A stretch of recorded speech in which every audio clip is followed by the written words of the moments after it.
వీరభక్త అధికారులు బదిలీ అవుతూ ఉండడంతో అధినేతలు ఆందోళన రోజు రోజుకు పెరిగిపోతోంది. ఏకంగా పోలీస్ బాస్ పైనే వేటు వేయడం, తనకు విశ్వాసపాత్రుడైన అమ్మిరెడ్డిపై బదిలీ వేటు పడడంతో ముఖ్యమంత్రికి కంటి మీద కునుకు లేకుండా పోయింది.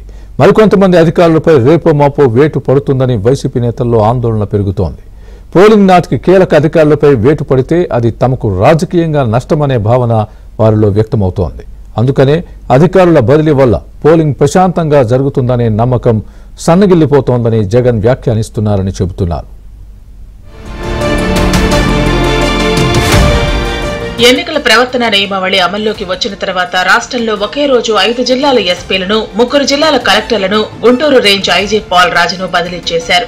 Palnadu SP Ravishankar Reddy, Guntur range IG Paul రాజులు ప్రధానమంత్రి నరేంద్ర మోదీ సభలో భద్రతా లోపాల కారణంగా బదిలీకి గురికాగా వీరిపై అప్పటికే వైసీపీకి వంతపాడుతున్నారనే ఆరోపణలు కూడా ఉన్నాయి.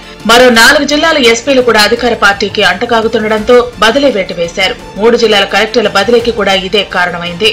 ఇటీవల నిఘా విభాగం చీఫ్ గా ఉన్న పిఎస్ఆర్ ఆంజనేయులపై కూడా బదిలీ వేటు పడింది. ఆంజనేయులు ఇంటెలిజెన్స్ చీఫ్ అయినప్పటికీ ఆయన మొత్తం పోలీసు యంత్రాంగాన్ని నడుపుతున్నారని ఆరోపణలు వినిపిస్తున్నాయి.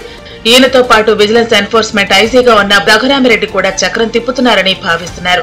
రఘురామిరెడ్డిని అస్సాం ఎన్నికల పరిశీలకునిగా పంపిన తర్వాత నిఘా బాస్ పిఎస్ఆర్ ను బదిలీ చేశారు. విజయవాడ సిపిగా ఉన్న కాంతిరాణా టాటాపై కూడా బదిలీ వేటు పడింది. విజయవాడలో సీఎంపై రాయి విసిరిన సంఘటనలో ఆయన ఇచ్చిన నివేదికే ఆయనకు శాపంగా మారింది. ఈ అధికారులందరి బదిలీతోనే కొంతవరకు డీలా పడిన వైసీపీ శిబిరం తాజా బదిలీలతో మరింత సందిగ్ధంలో చిక్కుకుంది. తాజాగా పోలీస్ బాస్ డీజీపీ రాజేంద్రనాథ్ రెడ్డిపై బదిలీ వేటు పడింది. 11 మంది అధికారులను కాదని సీనియారిటీని కూడా పక్కన పెట్టి రాజేంద్రనాథ్ రెడ్డిని ఇంతకాలం నుంచి ఇన్ఛార్జిగా కొనసాగిస్తున్నారు. ఇప్పుడు ఆయన బదిలీ చేయడంతో హోంశాఖ కార్యదర్శిగా ఉన్న హరీష్ కుమార్ గుప్తాను డీజీపీగా నియమించారు. ఇక గతంలో గుంటూరులో పనిచేసి అనేక ఆరోపణలు మూటగట్టుకున్న అమ్మిరెడ్డిని ఆ తర్వాత డీజీపీ కార్యాలయానికి బదిలీ చేశారు.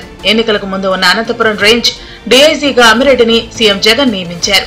రాయలసీమలోని 3 కీలక జిల్లాలకు డీఐజీగా వ్యవహరించే పోస్టులో అమ్మిరెడ్డి ఉంటే ఎన్నికలు ప్రశాంతంగా జరగవని ప్రతిపక్షాలు అనుమానిస్తున్నాయి.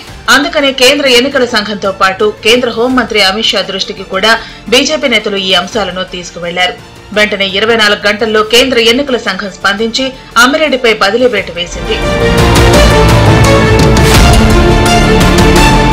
రేపో మాపో మరికొంతమంది పోలీస్ అధికారులను 2-3 జిల్లాల కలెక్టర్లపై కూడా బదిలీ వేటు పడనుందని సమాచారం అందుతుంది. ఈ నేపథ్యంలోనే సీఎం జగన్ ఇలాంటి వ్యాఖ్యలు చేస్తున్నారనే ఆరోపణలు ఉన్నాయి.